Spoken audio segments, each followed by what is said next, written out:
Hello dear students, welcome on your YouTube channel English classes by Suman ma'am. तो बच्चों, without delay let start. 8 का use देखते हैं। Proximity in time, यानी निश्चित समय का बोध कराने के लिए हम 8 प्रेपोजिशन का यूज करते हैं। एग्जाम्पल देखते हैं। Sonu will come at 5 o'clock। तो यहाँ पे क्या हो रहा है, ये जो टाइम मेंशन किया गया है यहाँ पे, तो हमने क्या यूज ले लिया, 8 o'clock। Then second example, my friend went there at night, at midnight, at noon, at dawn, sunrise, sunset, lunch time, the weekend। तो बच्चों यहाँ देखिए, हमने एक प्रेपोजिशन लिया था इन, तो वहां हमने क्या देखा था कि इन वर्ड्स के पहले अगर द प्रेपोजिशन है तो हमें in the morning, in the night, in the midnight करना है। यदि द प्रेपोजिशन नहीं है, यानी प्रॉक्सिमिटी इन टाइम है और द प्रेपोजिशन का यूज नहीं हो रहा है, तो हमें वहां पे 8 प्रेपोजिशन का यूज करना है। देखते हैं third example, will you be here eight weekend. चलिए पॉइंट द नेक्स्ट। तुलनात्मक रूप से छोटे स्थान के लिए 8 का यूज किया जाता है।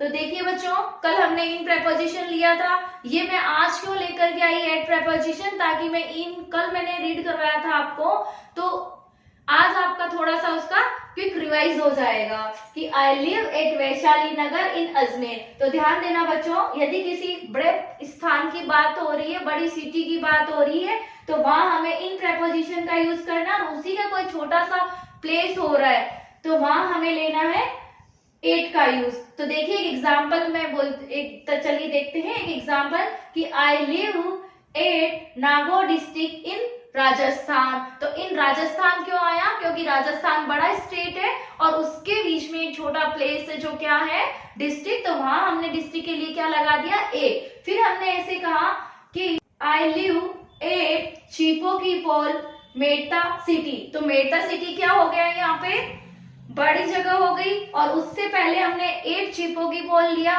तो वो क्या हो गया, वहां का छोटा प्लेस हो गया। तो हमें ध्यान रखना है कि छोटे स्थान के लिए हम 8 का यूज करते हैं और बड़े स्थान के लिए हम इन का यूज करते हैं। नेक्स्ट एग्जांपल लेते हैं। She is living at Basant Vihar colony in Sikar. तो सिक्कर क्या हो गया, डिस्ट्रिक्ट हो गया। उससे पहले हमने 8 बसंत विहार ले लिया, तो ये किसी कॉलोनी का नाम है, तो वहां का प्लेस हो गया।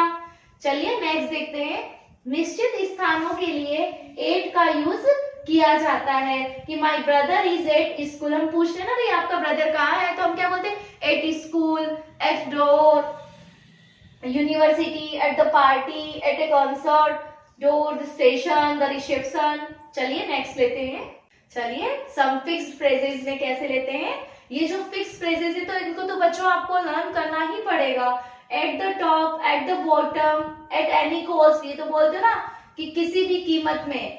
तो यहाँ हमने जब एनी का यूज देखा था, तब मैंने आपको अच्छे से एक्सप्लेन किया था इसको। At the 11th hour, at last, आप भी बोलते ना, एट लास्ट तो लर्न करना ही है, एटलीस्ट करना ही करना है। On the corner, at the same time, eight Christmas. तो यहाँ क्या हो गया, फिक्स हो गया ये। चलिए एग्जाम्पल देखते हैं। Right your name at the top of the page, यानी कि आपका जो नाम है वो कहाँ लिखना है आपको, एट द टॉप ऑफ, यानी ये फिक्स फ्रेजेस है। Then next example, there is a small shop at on the corner of the street, यानी कहाँ है वो, स्ट्रीट के कॉर्नर पे है। चलिए नेक्स्ट देखते हैं। के कारण, कारण का भाव हो तो, देखिए जैसे हमने कोई कारण बताया कि भाई we are delighted at your, एक we are delighted at your success. अब हम लोग प्रश्न है, किस कारण प्रश्न है, एट योर सक्सेस। डिलाइटेड रहूंगी जब आप अच्छे से प्रिपरेशन करोगे, तो हम भी क्या लगाएंगे कि we are delighted at your success.